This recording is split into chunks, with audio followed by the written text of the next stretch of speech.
16 ноября в мире отмечают День рукоделия. В 1957 году ЮНЕСКО приравнял этот вид творчества к культурному наследию.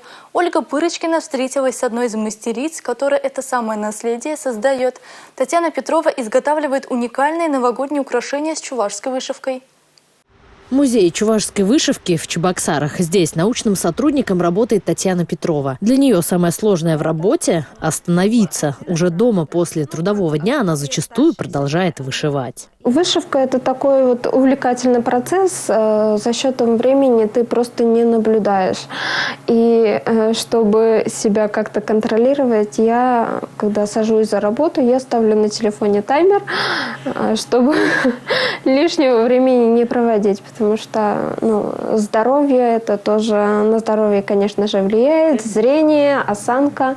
Поэтому всячески приходится себя в этом плане ограничивать и контролировать. Чувашская вышивка увлекла Татьяну еще во время учебы в Чувашском государственном институте культуры и искусств. В качестве дипломной работы она выполнила так называемый платок жениха. По нему в старину сваты судили, какой хозяйкой будет невеста. Это моя самая первая большая работа, которую я выполнила кропотливо. Очень много слез пролила. Сначала же чувашскую вышивку надо выполнять контуром, потом только заполняется. Я, получается, все вышила, и в завершение в конце у меня не стыкуется. Я начала хаотично смотреть, где я ошиблась, где я могла ошибку пропустить. И у меня вот параллельно здесь, по-моему, по диагонали, если смотреть, один стежок всего лишь неправильно я выполнила. И все. И работа у меня, половина работы пошла наискосок. И мне пришлось все это распустить. Я сидела ночью, ревела.